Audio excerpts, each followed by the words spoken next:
So this is my question for you. Okay. How do you cope with the stardom that Supernatural has brought you? You know what? It's still at a point where the stardom that Supernatural, what it's brought me, has been more than just like you're a celebrity. I don't know why. It's been like people who see me, they're not like, I think he's famous, but I don't really know why. Like people who see me that recognize me know why they recognize me, and usually it's because they enjoy the show. And so it's still so exciting and so flattering to have people go like, "Oh my God, hey, I love your show. I never miss it. My girlfriend and I watch it. You know, can we take a picture?" Like, sure.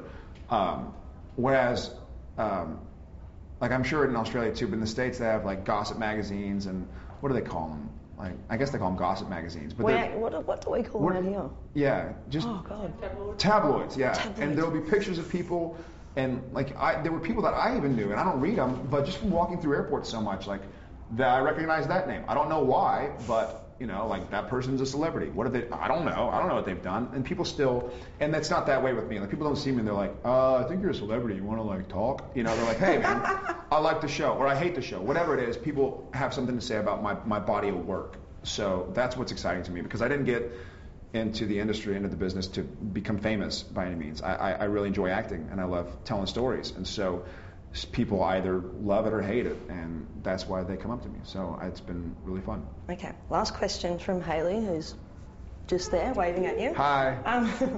Okay, normally you do horror or thriller type movies, and is this because scripts from other genres aren't to your liking, or? Very good question, Hayley. It's a combination of sort of what the industry is doing and what I'm available for and what I'm right for. Mm-hmm. And I'm a big fan of the genre. I'm a big fan of the supernatural, of thrillers, of horrors.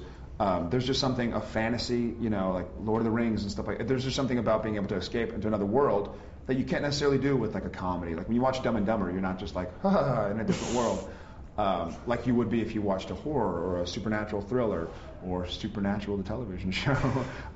So it's a mixture of that I enjoy very much. And like I said earlier, like I'm really not comfortable with comedy. So I've auditioned for a few comedy things, but I'm not comfortable with it yet.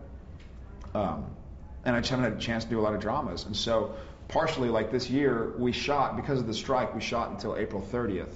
And we have to go back first day of June, or July 2nd or something. And so I had 2 months. I had May and June to do a movie. And a lot of times the dramas, the comedies, the action movies will shoot for 4 or 5 months. So there was no way I could have done anything. Luckily for me, Friday the 13th happened to be shooting from like April 25th to June 15th. And they could schedule me out to where I didn't have to work until May 1st. And so it was perfect because I'm a fan of the shows and I'm available for it and it finishes in time. So it's kind of been a combination, but it's not like, I'm also not at the point in my career where it's like George Clooney, like, bring me a drama, I'd like to do it, you know, like I don't just like green light movies myself. I'm still sort of meeting people and seeing if I'm right for the role and whether they like me or not. But I'm totally open to do other genres. Okay.